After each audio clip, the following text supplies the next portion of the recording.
киімді тас қолпа көсем атты жылжымалы көрмемізді әкеліп отырмыз. Бұл көрме Ақтөбе облыстық тарихи өлкетану музей қорында сақталған жәдігерлерден жасақталды.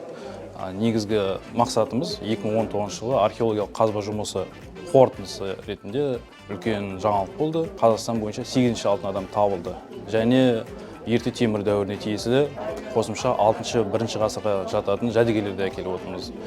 Бұның ішінде Тасқопа қорымы 1-ші қорғаннан табылған, және Тасқопа 5-ші қорымы, 6-шы қорымы қорғандардан табылған жәдігерлерді көрмеге қойып отырмыз.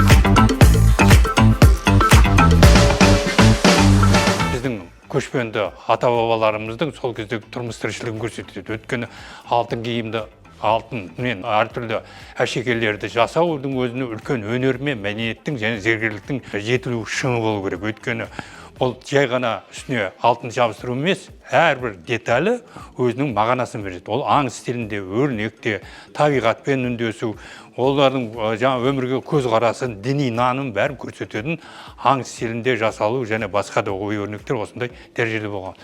Ақтөбеден, Тасқопадан табылған алтын адам мен біздің Миялыдан, Ақыртөбеден табылған мысалы алтын адамдар, бұлар бір-біріне өте ұқсас, өйткені бұлар осы территорияда, осы аймақта өмір сүрген тайпалар болған.